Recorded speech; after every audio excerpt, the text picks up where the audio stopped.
والصلاة والسلام على من لا نبي بعده أما بعد فأعوذ بالله من الشيطان الرجيم بسم الله الرحمن الرحيم الحمد لله رب العالمين الرحمن الرحيم مالك يوم الدين إياك نعبد وإياك نستعين প্রশংসা আল্লাহ তাআলার জন্য যিনি সকল কর্মে ইবাদত আমাদের জন্য নির্ধারণ করে দিয়েছেন। আলহামদুলিল্লাহ।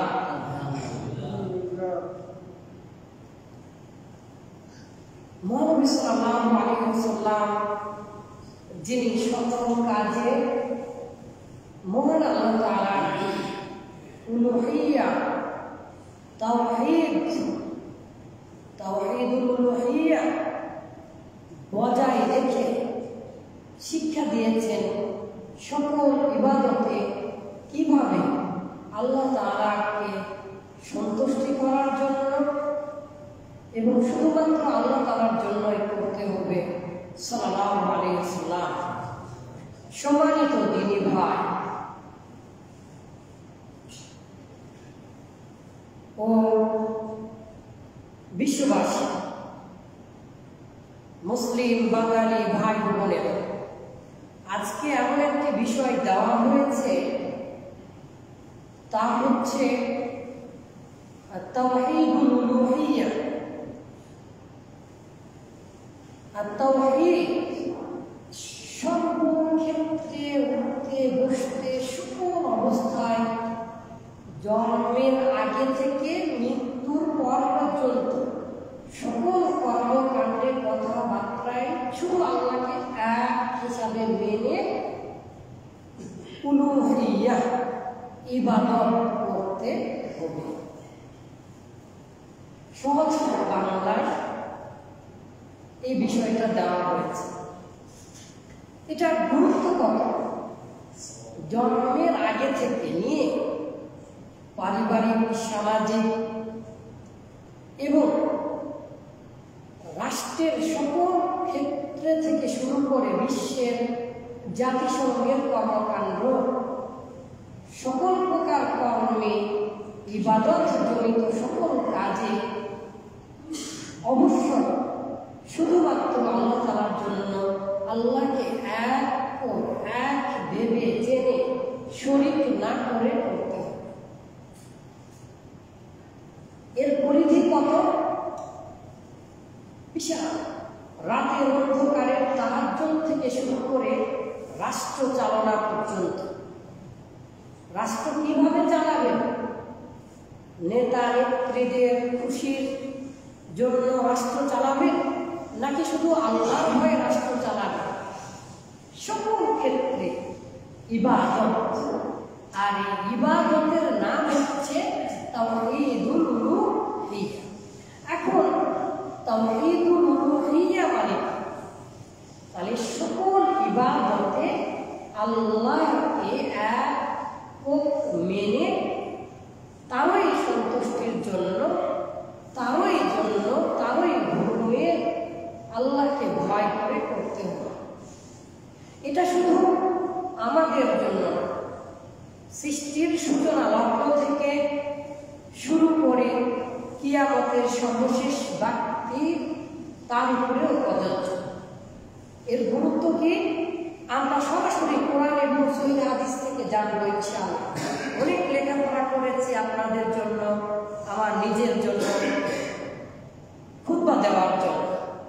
আশা করছি ইনশাআল্লাহ কোরআন হাদিস থেকে আমরা বিষয়টা গুরুত্বের সাথে আলোচনা করতে পারবো ইনশাআল্লাহ। তাওহীদ সকল ইবাদতে আল্লাহর জন্যই করতে হবে, আল্লাহকে একক মেনে একক জেনে করতে হবে। এই ইবাদত করার জন্য আপনি জান্নাতে যাবেন, আবার এই ইবাদত করার জন্য আপনি জাহান্নামে যাবেন। Look at me please attention. আজকের খুতবাটা গরম হতে পারে, আসবে বিষয়গুলো, কিন্তু তার আগে বুঝতে হবে তাওহীদটা কি জিনিস জানেন? তাওহীদ বিশ্বাস। পৃথিবীর বড় বড় আলিমদেরও বিশ্বাসের মধ্যে ত্রুটি ছিল অনেক। বিশ্বাস অনেক কঠিন একটা জিনিস। এই বিশ্বাসের কারণে আমাদের ওই স্বজাতি ভাই একই ডিএনএ, আমাদের বাঙালি যারা হিন্দু আছে গরুকে মা বলে, কত শ্রদ্ধা ভক্তি করে। আবার আমরা মুসলিম আলহামদুলিল্লাহ গরুর মাংসকে পৃথিবীর সর্বশ্রেষ্ঠ স্বাদের মাংস হিসাবে খেয়ে থাকি। একই রক্ত, একই মানুষ, একই জাতি, বিশ্বাস। তো তাওহীদ কি জিনিস? তো ইবনে কাইয়ুম আস-সাওজি রাহিমাহুল্লাহ তিনি বলেছেন, আলহামদুর আলিফ লাম থেকে মিনাল জিন্নাতি ওয়ান নাসের, নাসের সিন পর্যন্ত প্রতিটা শব্দে তাওহীদ আছে, প্রত্যেকটা অক্ষরে তাওহীদ আছে। আমি খুতবার শুরুতে আলহামদুলিল্লাহ রাব্বিল আলামিন বলেছি, এখানে তাওহীদুল উলুহিয়্যাহ। আলহামদু মানে কি? সমস্ত প্রশংসা। প্রশংসা কার জন্য করবেন? লিল্লাহি, শুধুমাত্র আল্লাহর জন্য। তাও আবার যেমন তেমন প্রশংসা করলে হবে না।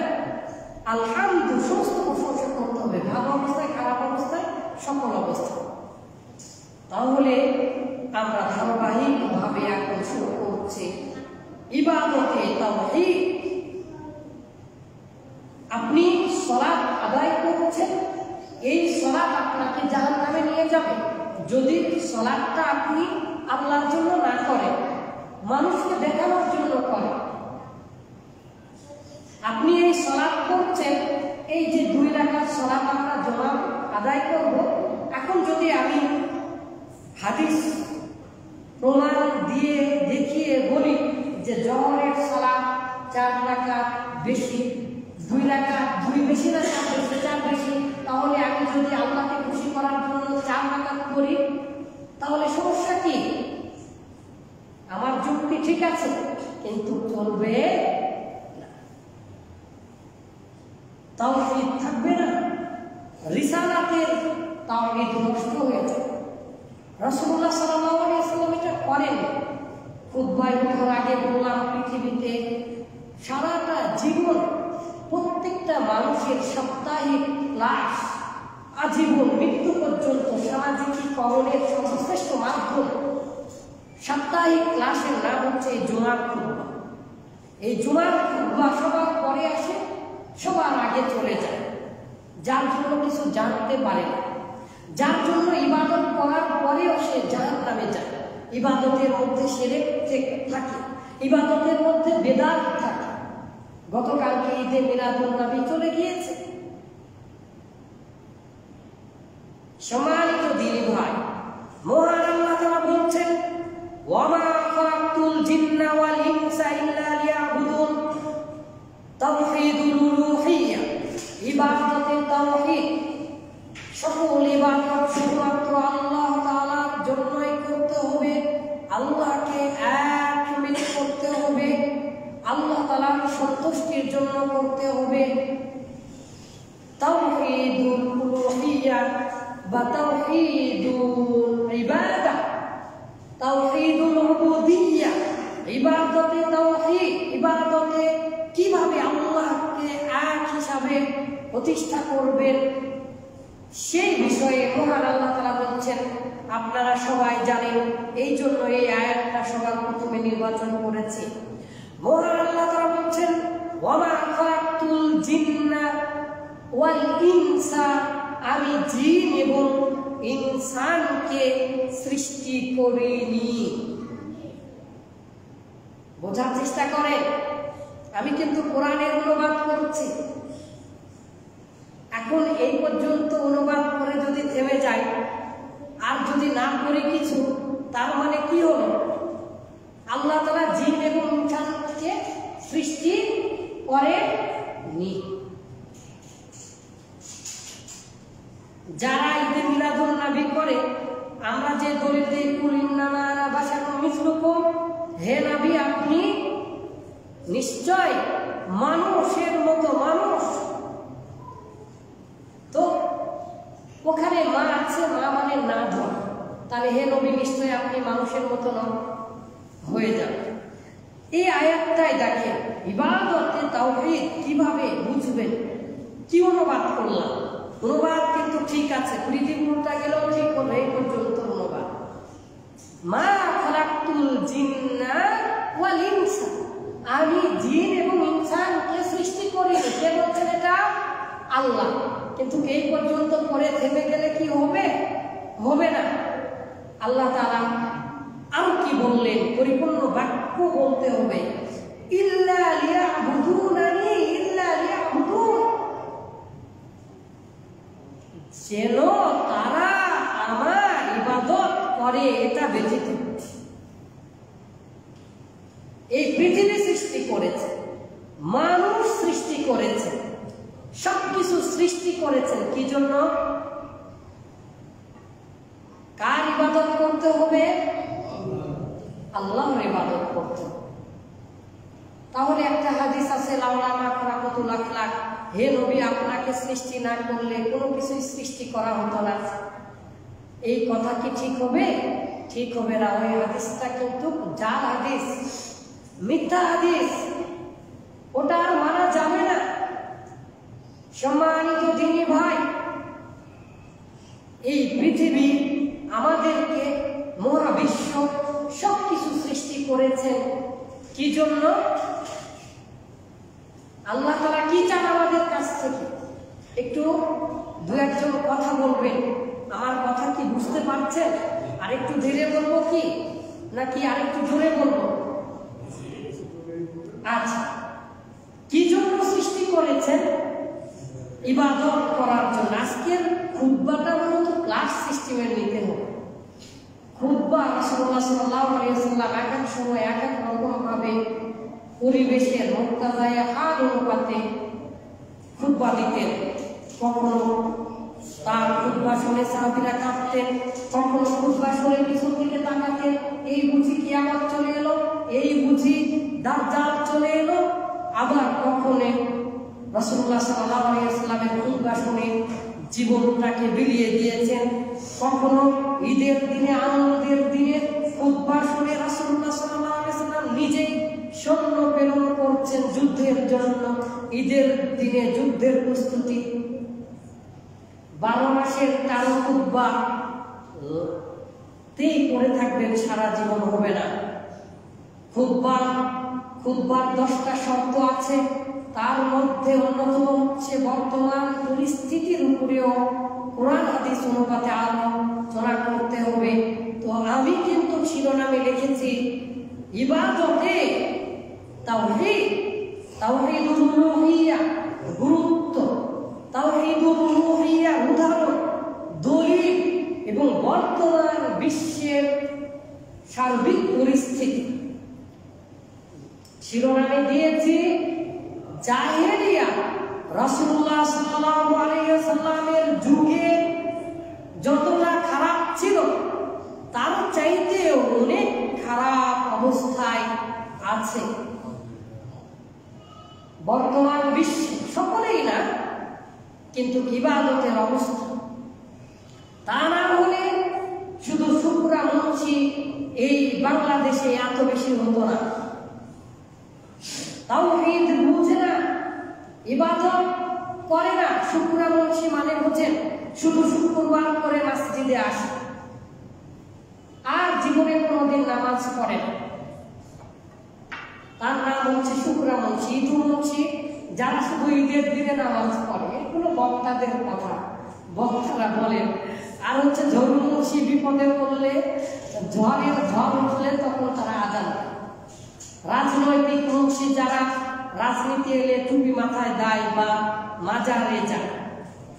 সম্মানিত দিনী ভাই, মাজারে যাওয়া শিরক, মাজারের কাছে যাওয়া শিরক উদাহরণে আসবে। তাহলে আল্লাহ তাআলা আমাদেরকে সৃষ্টি করলেন ইবাদত করার জন্য। আমি আসার পথে আমার স্যারকে জিজ্ঞাসা করলাম, স্যার আল্লাহ যদি ইবাদত না নেন তাহলে কি সমস্যা ছিল? আল্লাহ কি ইবাদত নেওয়ার মুখাপেক্ষী? আমরা যদি ইবাদত না করি আল্লাহর কোনো ক্ষতি হবে? অবশ্যই না। তাহলে ইবাদতটা কেন? আমাদের এই পৃথিবীতে আমরা যেন সুশৃঙ্খলভাবে চলতে পারি, উঠতে বসতে সদা সর্বদাই মনকে যেন শান্ত রাখতে পারি। আপনারা এখানে এসে অনেকেই ঘুমান, মসজিদের মধ্যে মন শান্তিতে ভরে যায়, আপনার তখন ঘুম চলে আসে। এখনই এইরকমই একটা যদি বড় কোনো ঢাক ঢোলক বাজে এরকম অনুষ্ঠানে যান, অথবা হিন্দুদের পূজা দিতে পূজা মণ্ডপে যে ঢাক ঢোলকের বাজনা হয় তাতে যদি যান, স্বভাবতই ঘুম আসবে না। এ থেকে কি এটা প্রমাণিত হয় না ইবাদতে শান্তি বেশি? ঘুমটা কখন আসে মানুষের? শান্তি না এলে ঘুম আসে? চারদিকে আগুন লাগিয়ে দিলে ঘুমে থাকতে পারবেন?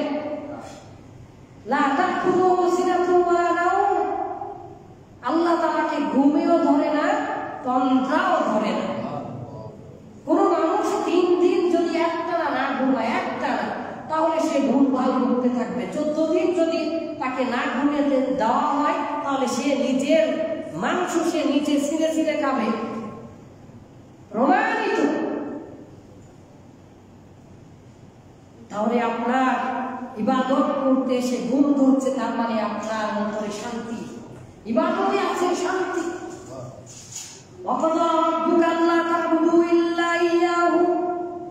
আর আমি আল্লাহ ফয়সালা দিয়েছি, আল্লাহ নবীকে আল্লাহ তাআলা বলছেন আপনার প্রভু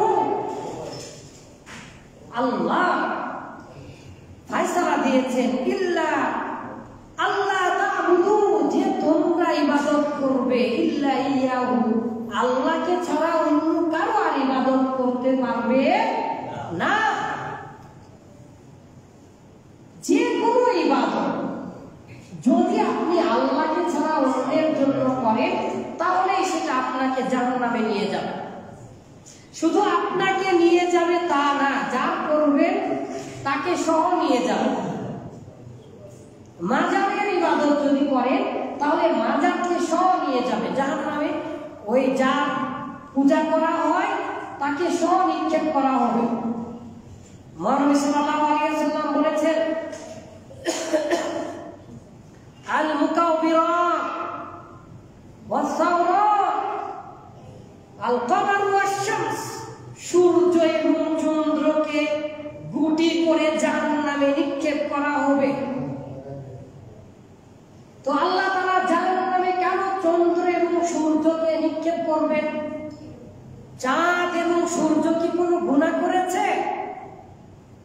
না। তাহলে তাদেরকে কোন অপরাধে জাহান্নামে ফেলে দেওয়া হবে? কারণ মানুষ চন্দ্র এবং সূর্যের পূজা করেছে। মানুষ চন্দ্র এবং সূর্যের মধ্যে মানুষ দেখতে পেয়েছে। চন্দ্র এবং সূর্যের মধ্যে মানুষ দেখতে পাওয়া এমন বড় কিছু সফলতা বয়ে নিয়ে আসবে না। আমরা চন্দ্রের মধ্যে কালো স্পটকে চাঁদের বুড়ি বলে কটূক্তি করি, দড়ি পাকাই বলি, আর আমাদের বিশ্বাস মানুষ একেবারে চন্দ্রের মধ্যে চলে গিয়েছে। 9/11 যে ইয়ার দিয়েছে গোটা পৃথিবী, গত 1 মাস হয়নি আমাদের ভারত চন্দ্রে পৃষ্ঠে অবতরণ করেছে। কোটি কোটি টাকা খরচ করে, সেখানে বাতাস থাকে না, কিছু নেই। চন্দ্রে গেলে তো মানুষ আরো অক্সিজেনের অভাবে মরে যাবে। আপনার এই আকীদা আসে কিভাবে যে আমি যাকে ভালোবাসি তাকে চন্দ্রে দেখলে তার বরত্ব বেড়ে যাবে? আমরা মানুষ একদিন কোরআনের একটি আয়াত থেকে প্রমাণ করে দেখিয়েছিলাম, এই পৃথিবীর সবচাইতে বড় এলিয়েন তার নাম হচ্ছে মানুষ। এই বিষয়ে একটা গবেষণামূলক বইও আছে। আমাদের আবাসস্থল কোথায়? আদি বাসস্থান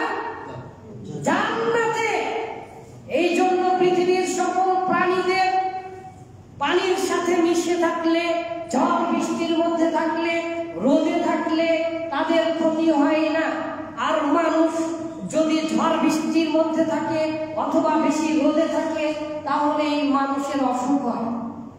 পৃথিবীর যত প্রাণী আছে শুধু 2,24,000 শুধু নয়, 18,000 মাখলুকাত শুধু নয়, শুধু সমুদ্রের নিচে হাজারো লক্ষ প্রজাতি থাকতে পারে। 2 লক্ষাধিক প্রজাতি সমুদ্রের নিচেই পাওয়া গিয়েছে।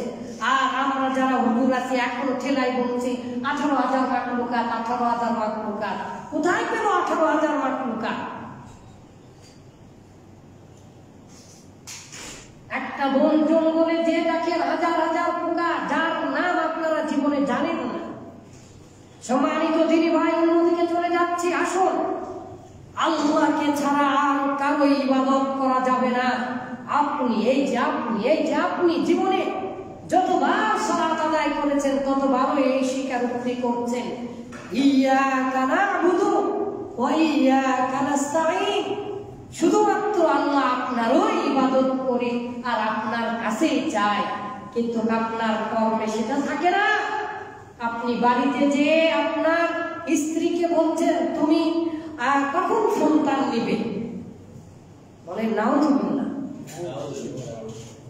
স্ত্রীকে যে বলছে অথবা স্ত্রী বলছে 5-6 বছর তো হয়ে গেল, একটা সন্তান আমাদের হয়েছে, আর একটা সন্তান নিতে হবে আমাদের, বলে নাউযুবিল্লাহ। শিরক। সন্তান দেওয়ার মালিক আর সন্তান নেওয়ার মালিক মানুষ। ওষুধ খায় মনে করে যে সন্তান বলছি এলো না। মানুষের ক্ষমতাই নেই। ইবাদত করবেন, এই যে যখনই জন্মগ্রহণ করে তখন সালাত আজান দিবেন, আজান থেকে শুরু করে নিয়ে মৃত্যুর পরে ওয়ালা মিল্লাতি রাসূলিল্লাহ বলে যখন রাখবেন তখনও ইবাদত। এই ইবাদতটা হতে হবে শুধুমাত্র আল্লাহ তাআলার জন্য। তা না হলে সেই ইবাদত আপনাকে জাহান্নামে নিয়ে যাবে। আর ইবাদতে যদি শিরক করেন, লুকাচুমি, ইবাদতে যদি শিরক করেন, তাওহীদের বিভিন্ন প্রকার আছে। আমি একটা বিষয় নিয়ে কথা বলছি। ইবাদতে যদি শিরক করেন তাহলে সেই শিরকটা করার কারণে আপনি বরং জাহান্নামে যাবেন। তাই বলে যে আবার করবেন না তাও কিন্তু হবে না। না করলে আপনি আবার মুসলিম হয়ে থাকবেন না। যেমন সালাত, সিয়াম ইবাদত, সালাত ইবাদত ইত্যাদি ইত্যাদি। তাই মহান আল্লাহ তাআলা বলছেন, শোনো, আবুদুল্লাহ, আল্লাহ তাআলার ইবাদত করো, ওয়ালা তুশরিকু বিহি শাইআ, আল্লাহ তাআলার সাথে কাউকে শরীক করো না। মহানবী সাল্লাল্লাহু আলাইহি ওয়াসাল্লাম কি শিক্ষা দিচ্ছেন? বিশ্ব মুসলিমকে শিক্ষা দিচ্ছেন। মহান আল্লাহ তাআলা বলছেন, কুল, হে নবী আপনি বলুন, ইন্না সালাতি, এই যে আমার সালাত, নামাজ নয়, ওয়া নুসুকি, এই যে আমার কুরবানি, এই যে আমার সালাত, আমার কুরবানি, ওয়া মাহইয়ায়া, আমার জীবন, ওয়া মামাত, আমার মৃত্যু, ওয়া মামাতি, আমার মৃত্যু। নবী সাল্লাল্লাহু আলাইহি ওয়াসাল্লামকে কে শিক্ষা দিচ্ছেন? আল্লাহ। আল্লাহ কি বললেন? যে হে নবী আপনি বলুন যে আমার জীবন, আমার মৃত্যু, আমার মৃত্যু, মামাতি, আমার সমস্ত পৃথিবীর সকল ডিকশনারি খুলে দেখেন, সেখানে লেখা আছে মামাতি, মৃত্যু, আমার মৃত্যু, নবী সাল্লাল্লাহু আলাইহি ওয়াসাল্লামের মৃত্যু। আর এই বাংলাদেশের ওই একদম আলিম নামে কলঙ্কিত যারা ঈদে মিলাদুন নবী বলছে যে মহানবী সাল্লাল্লাহু আলাইহি ওয়াসাল্লাম মারা যান, আল্লাহ তাআলা নিজে শিক্ষা দিচ্ছেন, হে নবী আপনি বলুন মামাতি, আমার মৃত্যু। আর তারা স্বীকারই করে না রাসূলুল্লাহ সাল্লাল্লাহু আলাইহি ওয়াসাল্লাম মারা গিয়েছে। সম্মানিত দিনী ভাই, লিল্লাহি রাব্বিল আলামিন, আল্লাহ তাআলা শিক্ষা দিচ্ছেন তোমার জীবন, তোমার মৃত্যু, তোমার ইবাদত, তোমার আল্লাহ তাআলার জন্য। ফাসাল্লি লিরাব্বিকা ওয়ানহার লা শারীকা লাহু, আর তার সাথে কাউকে শরীক করো না। ইবাদতে যদি শরীক করো তাহলে ওই ইবাদত কবুল হবে না। আপনি যদি রাসূলুল্লাহ সাল্লাল্লাহু আলাইহি ওয়াসাল্লামকে ধমক দিচ্ছেন, আল্লাহ সতর্ক করছেন যে যদি ওয়ালাউ তাকাওয়ালা আলাইনা বা'দাল আকাবি, হে নবী আপনি যদি কোনো কথা, ইসলামের কোনো কথা ঘুরিয়ে ফিরিয়ে বলেন, এক্সাজারেট, একেবারে অতিরঞ্জন করে বলেন, তাহলে আপনার হুকুম ধরে নেওয়া হবে, আপনার হুকুম কেটে দেওয়া হবে। রাসূলুল্লাহ সাল্লাল্লাহু আলাইহি ওয়াসাল্লাম ইসলামের বিষয়ে কোনো কথা বানিয়ে বলতে পারেননি, কিন্তু আমাদের বাংলাদেশের আলিম ওলামারা তারা কি করে অনেক সময়, আপনারা জীবনে কোনোদিন তোফাজ্জল হোসেন ভৈরবীর ওয়াজ শুনেছেন?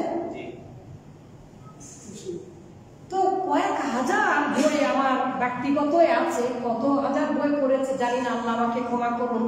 বিশেষ করে ইতিহাসের প্রতি আমার খুব আগ্রহ, সিরাত ইবনে হিশাম, আমার অনেক অনেক রাসূলুল্লাহ সাল্লাল্লাহু আলাইহি ওয়াসাল্লামের কোরআন হাদিস থেকে জীবনী হাদিসের তাকে অসংখ্য বই, জীবনে কোথাও ওই কথাগুলো খুঁজে পাই না।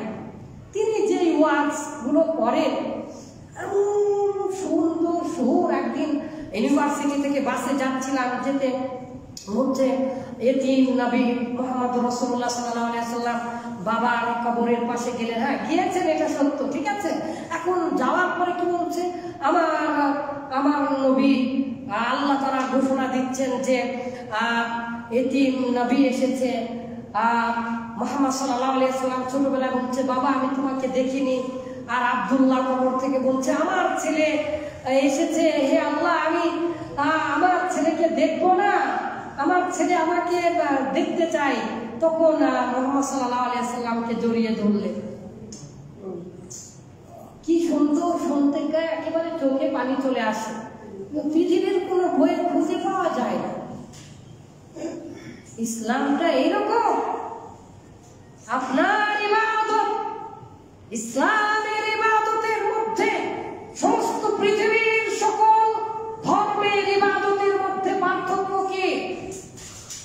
খ্রিস্টানেরা যে ইবাদত করে জান্নাত পাবার জন্য করে, হিন্দুরা যে ইবাদত করে স্বর্গে যাবার জন্য ইবাদত করে, পুনর্জন্মে ভালো হয়ে যেন জন্মগ্রহণ করে এই জন্য ইবাদত করে।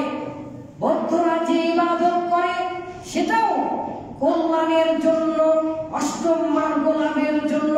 পৃথিবীর সকল ভালো কর্মের মূল উদ্দেশ্য হচ্ছে ভালো কিছু। তাহলে আমরা ইবাদত করে জান্নাতে যাব, আর আমি হিন্দুদের পাশ থেকে যদি বলি আমি হিন্দু বা শিবলিঙ্গ পূজা করে কেন আমি জাহান্নামে যাব?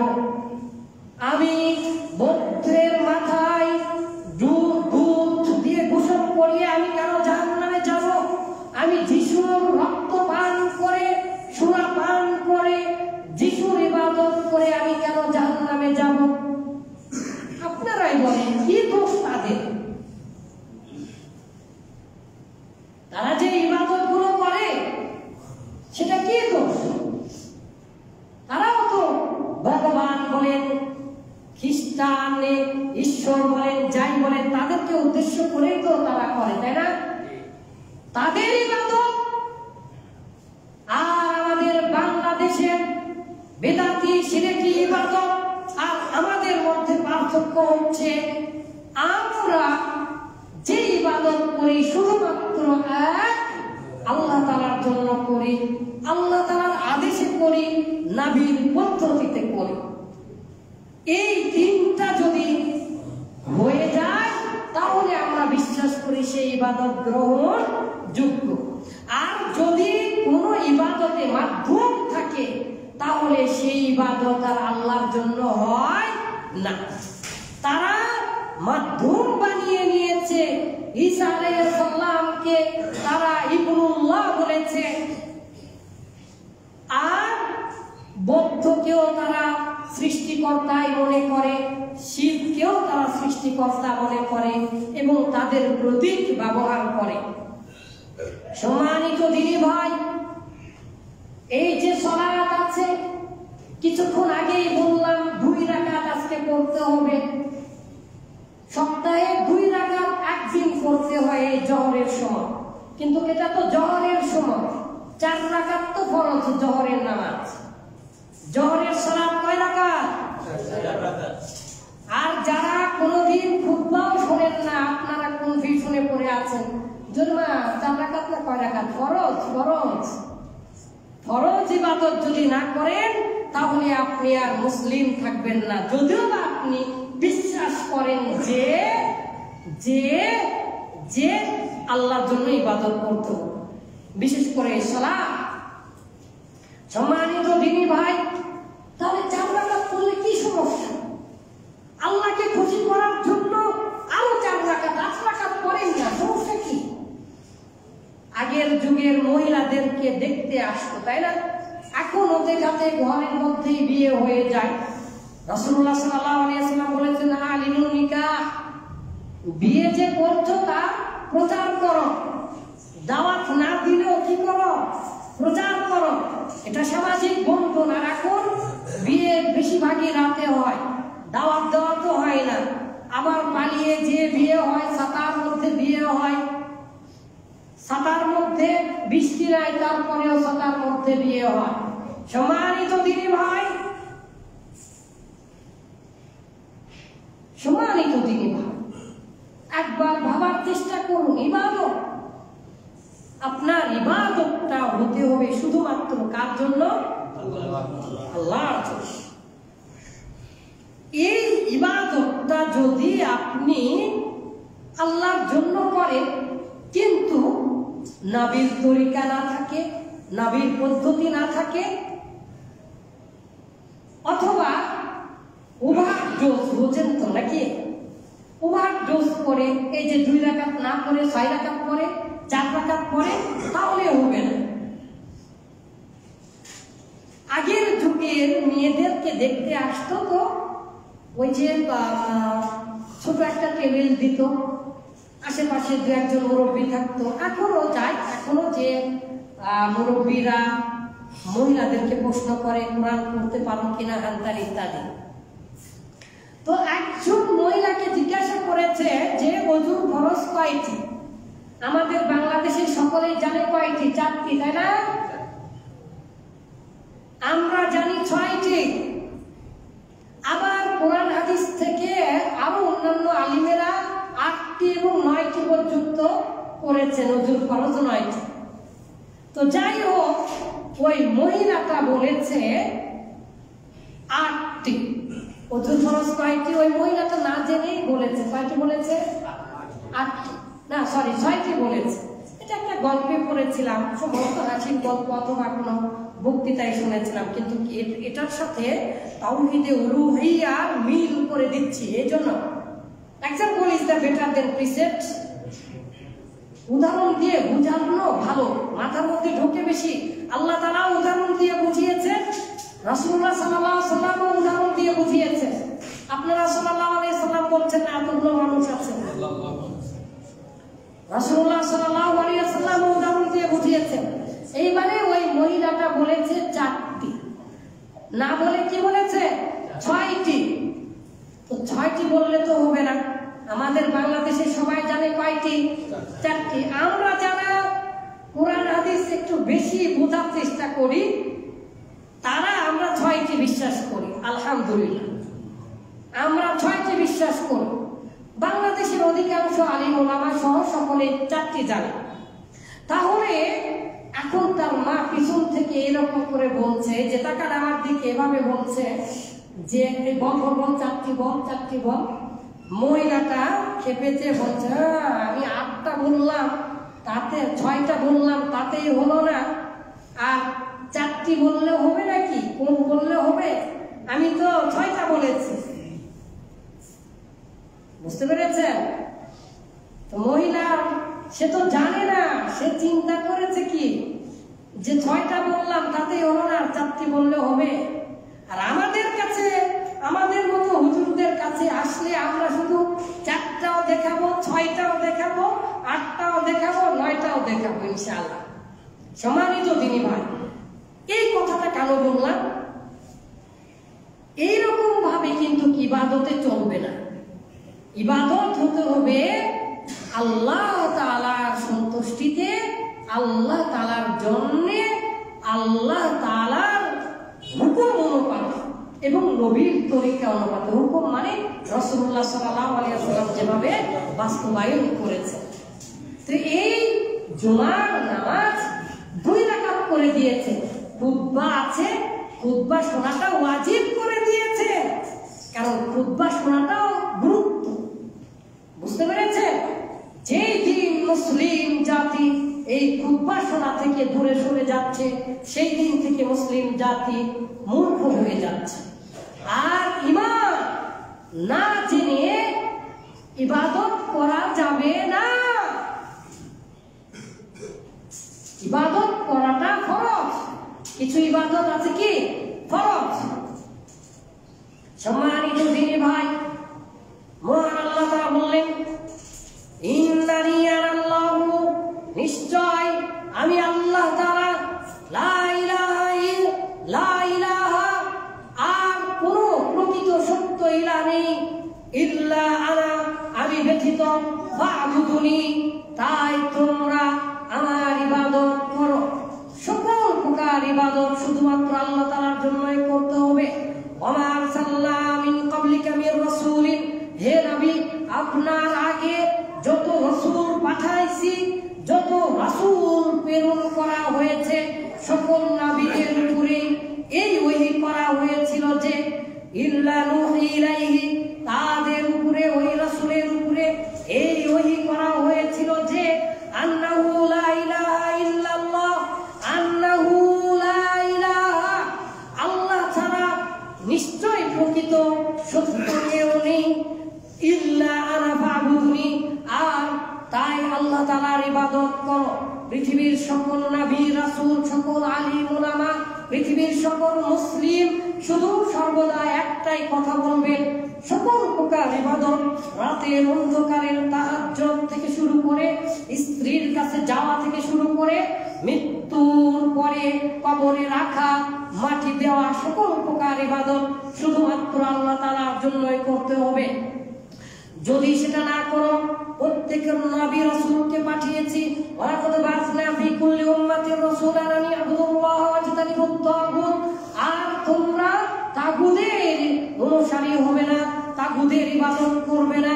আল্লাহর বিধান ছাড়া, আল্লাহর দেওয়া পদ্ধতি ছাড়া, আল্লাহর এই কোরআন ছাড়া, ইসলাম ছাড়া তোমরা পৃথিবীর কোনো কাজই আল্লাহর জন্য ছাড়া অন্য কারোর জন্য করতে পারবে না। যদি সেটা কি হয়, ইবাদত হয়, যদি করো তাহলে জাহান্নামে যাবে। প্রত্যেক জাতির কাছে এই সংবাদ পাঠিয়েছে, এই মর্মে 4টি আয়াত করেছি। বর্তমান বিশ্ব ইবাদত করছে, আবার আল্লাহ তাআলার চাইতেও মানুষের উপরে বেশি ভরসা করছে, রাজনৈতিকভাবে, অর্থনৈতিকভাবে, সামাজিকভাবে, পারিবারিকভাবে, মহাব্বতে, প্রেম বন্ধনে, বিবাহ বন্ধনে, সর্বক্ষেত্রে। কিছুক্ষণ আগেই বললাম, সন্তান চাচ্ছে, স্বামী 3 বছর হয়ে গেল, আর দেরি করা যাবে না, এখন একটা আমরা সন্তান নেই, চলো আমরা পরামর্শ করি।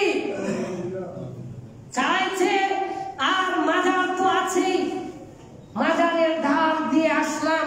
সম্মানিত দিনী ভাই, বাইজিদ বুস্তামির মাজারে গিয়েছিলাম। বাইজিদ বুস্তামির মাজার তো পৃথিবী উল্টা গেলেও হবে না, ওটা চট্টগ্রামের বাইজিদ বুস্তামির মাজারের কথা বলছি। 14 জায়গায় ইতিহাসে পাওয়া যায়, 14 জায়গায় কবর আছে। এখন আমার প্রশ্ন, এবং দেশবাসীর কাছে নয়, সরকারের কাছে উদাত্ত আহ্বান, প্রয়োজন হলে এখন যেহেতু কবর করে ডিএনএ টেস্ট করা যায়, আমরা ডিএনএ টেস্ট করতে পারি এবং কার্বন কপি করতে পারি, লাশ উঠিয়ে যে আসলে কতদিন আগের লাশ আছে, নাকি লাল সালুর মতো অন্য কিছু ওখানে পোতা আছে। সম্মানিত দিনী ভাই, ওই সেই বাইজিদ বুস্তামির কবরের পাশে, বাইজিদ বুস্তামির মাজারের পাশে যে কচ্ছপগুলো আছে, সেই কচ্ছপকে মানুষেরা পাউরুটি দিচ্ছে আর চাচ্ছে, যে সন্তান চাচ্ছে। মানুষেরা জানে না ওই কচ্ছপগুলোর ডিএনএ নয়, ওই কচ্ছপগুলোর এমডিসি না ডিএমসি না কি যেন বলে, মানে পেটে যদি বেশি চর্বি হয়ে যায়, বাচ্চা ধারণ করতে পারে না মহিলারা, তখন ডিএমসি করে নিয়ে আসতে হয় মাদ্রাস থেকে। আবার অনেক ওষুধ খেতে হয়, প্রেগন্যান্সি তারা ধারণ করতে পারে না। কচ্ছপগুলো মানুষের দেওয়া পাউরুটি আর কলা খেতে খেতে এত বেশি তাদের তেল জমে গিয়েছে, ওই বাইজিদ বুস্তামির কবরের পাশে, মাজারের পাশে যেই কচ্ছপগুলো বাড়িতে ছেড়ে দেওয়া আছে, তাদের নিজেদেরই ডিম পাড়ার মতো আর ক্ষমতা নেই। তারা ডিম পারতে পারে না, তাদের পেটে তেল চর্বি বেশি হয়ে গিয়েছে। যেই কচ্ছপ নিজেই ডিম দিতে পারে না, সেই কচ্ছপের কাছে যে মানুষ সন্তান কামনা করে, এর নাম হচ্ছে বাঙাল। আমাদের জাতীয়ভাবে প্রবাদ বাক্যই আছে, উল্টা বুঝল রাম। তো রাম উল্টা বুঝতে পারে, আমরা মুসলিমেরা কখনো উল্টা বুঝতে পারি না। আমাদের সকল কাজ কর্ম শুধুমাত্র আল্লাহ তাআলার জন্যই করতে হবে, তা না হলে বিশ্বব্যাপী যা শুরু হয়েছে সেটাই হবে। শিরোনামে কি দিয়েছি, যে বর্তমান বিশ্ব মহানবী সাল্লাল্লাহু আলাইহি ওয়াসাল্লামের যুগে যে জাহেলিয়াত ছিল তার চাইতেও খারাপের দিকে গিয়েছে। মুসলিম নামধারী মুসলিম সবকিছু, কিন্তু তারা উঠতে বসতে শিরক করছে। এমনকি আল্লাহ তাআলা আবু জেহেলের যে ইমাম ছিল, আবু লাহাবের যে ইমাম ছিল, অথবা সাইবা তাদের যে ইমাম ছিল, আপনি মুসলিম নামধারী সেই ইমামটুকুও আপনার অনেক ক্ষেত্রে নাই। এত বড় কথা বলছি, মনে করেন না অযথা বলছি। আয়াতটা শুনে রাখুন, মহান আল্লাহ তাআলা বলেছেন, ওয়া ইন সাআলতাহুম মান খালাকাস সামাওয়াতি ওয়াল আরদ, আপনি যদি জিজ্ঞাসা করেন তাদেরকে, এই যে আবু লাহাব, উতবা, সাইবা, কুরাইশদেরকে, কাফেরদেরকে যদি জিজ্ঞাসা করেন কে আসমান সৃষ্টি করেছে, জমিন সৃষ্টি করেছে, তারা বলবে কে? আল্লাহ। কে আসমান থেকে পানি বর্ষণ করে, কে মৃতকে জীবিত করে, কে জীবিতকে মৃত করে, এই কথাগুলো কোরআনের আয়াত। তাহলে অবশ্যই আল্লাহ তাআলা নিজেই বলছেন, তারা বলবে আল্লাহ। আর এখন আপনি মুসলিম হওয়ার পরেও আপনি বিশ্বাস করতে পারেন না। বিশ্ববাসী শুধু একটি ইবাদতের ক্ষেত্রেই শেষ হয়ে যাবে, সেটা হচ্ছে এই যে রাজনৈতিক ইবাদত। রাষ্ট্র চালনার ক্ষেত্রে এমন ভাবে সকলকে, নেতা নেত্রীদেরকে এতই বড় পর্যায়ে নিয়ে গিয়েছে যে তারাই বিধানদাতা হিসাবে যেন আমরা গ্রহণ করে ফেলেছি। লেজিসলেটিভ পাওয়ার। সম্মানিত দিনে ভাই, শেষ করে দিচ্ছি, আল্লাহকে জানুন, এর নাম হচ্ছে ঈমান। না জেনে ইবাদত করা যাবে না। মহান আল্লাহ তাআলা আমাদেরকে কবুল করুন। ৬২টা হাদিস কোরআন আল্লাহু আকবার বলার সময় নেই। সম্মানিত দিনী ভাই, ২-১ মিনিট বেশি হয়ে গেল, আপনারা কিছু মনে করবেন না। এরপরে আরেকটু থাক, আমরা দোয়া করব এবং দোয়ার মধ্যে একটা খুব গুরুত্বপূর্ণ হাদিস শোনাবো, যাতে আমাদের ঈমান বাড়ে। বারাকাল্লাহু ফিকুম, হাইয়াকুমুল্লাহ, ওয়া আখিরু দুআনা আলহামদুলিল্লাহি রাব্বিল আলামিন।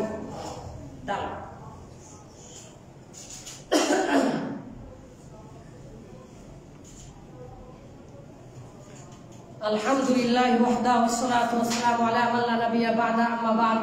সম্মানিত দিনী ভাই, আপনারা দোয়া চেয়েছেন। আশেপাশে ডেঙ্গুর, এবারে ডেঙ্গুর অনেক অন্যান্য দেশে যেখানে মশা দিয়ে মশা নিধন করা হচ্ছে, বায়োফ্লক পদ্ধতির মাধ্যমে মশা দিয়ে ডেঙ্গু মশাই সৃষ্টি করে মশার মধ্যে ছেড়ে দেওয়া হচ্ছে। ওই মশাগুলো কিনতেও এত টাকা লাগে না। আমাদের বাংলাদেশে, ঢাকাতে যে ধোঁয়াগুলো দেয়, কোটি কোটি টাকা খরচ হয়।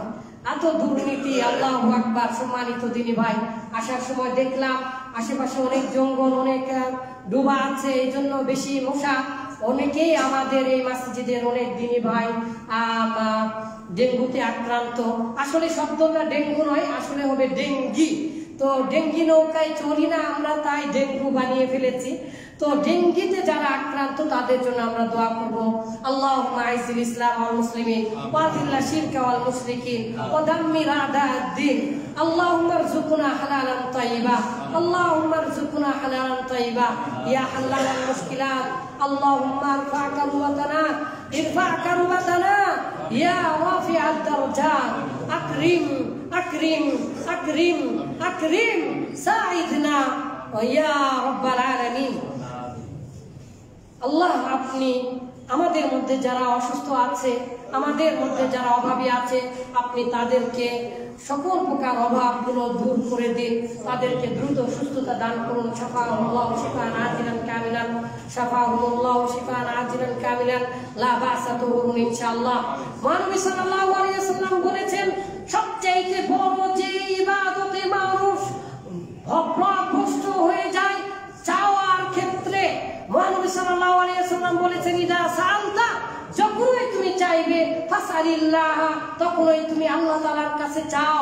ইদা সাআলতা, যখনই তুমি চাইবে, তখনই তুমি আল্লাহ তাআলার কাছে চাও। ইদা ইসতাইনতা, যখনই তোমার কিছু প্রয়োজন পড়বে, সাহায্য চাইবে, তখনই তুমি আল্লাহ তাআলার কাছে চাও। ওয়ালাম, জেনে রাখো এ বিশ্ববাসী, ওয়ালাম আন্নাল উম্মাতা লা বিজতামাআত আলা আন ইয়ানফাউকা বিশাইইন, সমস্ত পৃথিবীর এই 1200 কোটি মানুষ মিলে যদি তোমার কোনো ক্ষতি করতে চায়, আবিজতামাআত আলা আন ইয়ানফাউকা বিশাইইন, তোমার যদি কোনো উপকার করতে চায়, লাম ইয়ানফাউকা বিশাইইন ইল্লা ক্বাদ কাতাবাহু আল্লাহু লাক, এই পৃথিবীর কোনো মানুষই, সকল মানুষ মিলে, 1200 কোটি মানুষ মিলে আপনার একটা সেকেন্ডেরও উপকার করতে পারবে না। আল্লাহ তাআলার কাছে আপনি চাইতে জানেন না, পৃথিবীর পৃথিবীর সমস্ত মানুষ যদি আইয়াযুরুকা বিশাইইন, আপনার কোনো ক্ষতি করতে চায়, লাম ইয়াযুরুকা বিশাইইন, সামান্য বিন্দু পরিমাণও কেউ ক্ষতি করতে পারবে না। আপনি আল্লাহ তাআলার কাছে চাওয়াই ছেড়ে দিয়েছেন, এই জন্য হতাশ হয়ে পড়েছেন। তাই আল্লাহ তাআলার কাছে চান, আল্লাহ তাআলার কাছে চান। আমাদের ইবাদত গুলো শুধুমাত্র আল্লাহ তাআলার জন্য করি, ইবাদতে তাওহীদুল উলুহিয়্যা প্রতিষ্ঠা করি। আল্লাহুম্মা আমিন। ওয়া আখিরু দাওয়ানা আলহামদুলিল্লাহি রাব্বিল আলামিন। ফাযকুরুনি আযকুরকুম ওয়াশকুরু লি ওয়া লা তাকফুরুন। আকুলু কওলি হাযা আস্তাগফিরুল্লাহ লি ওয়া লিসাইরিল মুসলিমিন।